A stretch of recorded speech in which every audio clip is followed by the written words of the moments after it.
Welcome to the Liberty Report. I am your host, Dayon, and I'm joined here by a wonderful person. Oh, thank you, Aly. And today we'll be talking about surging gas prices and how that is affecting Americans with higher commuter costs, expensive groceries, increased travel expenses, and how Republicans blame that for energy policies and inflation under previous administrations, and how Democrats are pointing to global oil markets and international issues. So that's what we'll be talking about, and how gas prices have now, recently became a major political issue heading into the summer and eventually into the midterm elections. Especially with, obviously, a big contributor is the war in Iran. But also here in the Midwest, what's really hitting us hard right now is this oil refinery that's located in Indiana is also down. So Yes. we're not able to get as much oil as we need to. So the Midwest is getting hit pretty hard as well. And I'm not really seeing any federal action to try to resolve that issue. It's really interesting, especially as because of the Iran war, and especially in the Midwest here with that refinery issue. Dual fuel prices for fishing boats and tractors have increased like drastically high. The average price per gallon is up 61% from a year ago, according to the AAA. So this surging gas prices, we also have surging grocery prices as well, and an inflation report that came out for April, which had inflation increased to a highest point since we haven't seen since 2023 to 3.8%. So what we're seeing here, due to this Middle Eastern conflict and all this instability in the Middle East with oil prices, is really taking a toll on American consumers. Correct.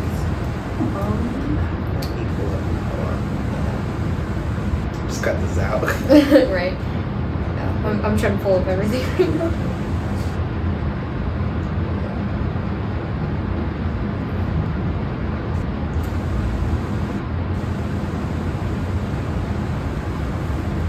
What I will say, though, is that Trump is still actively in talks with the Iranian government. Wasn't he just in China? Yes. Yesterday? I think they were having a summit in China with the leader there. And again, everything is connected. Inflation is connected to the gas prices. Gas prices are connected to the food prices as well. Food prices have rose 3.2% in just the last year alone, especially at a time where the economy had already been struggling. Americans were already struggling when Trump got in office, but prices of stuff was beginning to come down. Gas prices obviously had came down from that peak we saw under the Biden administration. Inflation had came down, but what we're seeing is because of the foreign policy and the economic policy under this administration, we're seeing a change and a shift back towards these high gas prices, towards high grocery prices for American families, towards higher prices at the pump. Right. And especially with, gas prices raising, everything trickles down. If you don't have enough money to, pay people for gas for your, transporting companies, food gets more expensive, electricity gets more expensive for those gas-focused companies. And we just had a major airline get shut down. Yes. Which higher fuel costs, higher fuel costs, are also affecting not only Spirit, which we'll get to in a second, but every airline as a whole. We've seen United and American begin to cut down on routes. Airline fares rose 2.8% in April. So it all connects. Right. It all connects, and what we're seeing is Americans are now paying more to have to travel. They're paying more at the pump. They're paying basically more to live daily life. Yeah, and especially as we're getting closer to that summer season, with people traveling out for vacations. It's not gonna get any better. It's gonna get worse, especially with increase. It's gonna be an increase in demand for oil, which obviously will increase the price. Yeah, and as of right now, we don't have the mass access we had to prior to this war, so that definitely cut down. And like I said, until we get that oil refinement up in Indiana here in the Midwest, we'll definitely be hit pretty hard. Yes, and especially with Spirit Airlines, they blamed their closure on the 2-month Iran war.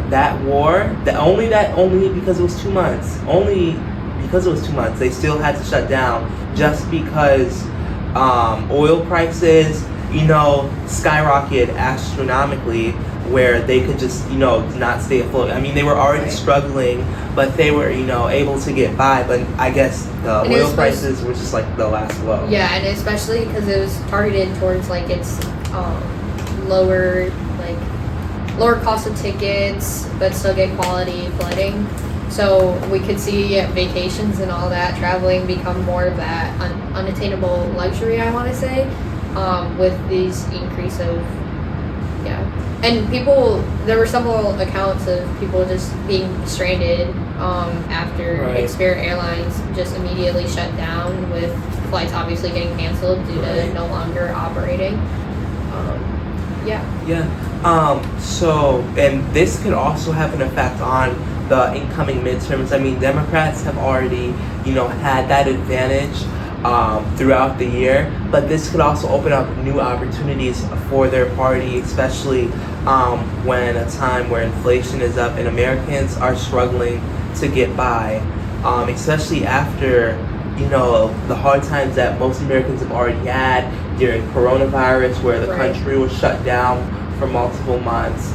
And, we really had just got back to normal, and what we're seeing again is a change in our economic conditions. Yeah, and I mean, minimum wage isn't increasing, it's becoming even harder for those to really afford gas. Like you said previously, the number percentage almost just gets higher with every day. Yes. And, because of these increasing prices, we could see more voters, get engaged and get involved in the political process. As we saw, more people start talking about politics as prices went up under Biden. We could see that return as well there. So we will take a look at that. So we just want to thank everyone for tuning in. I think that was a good episode.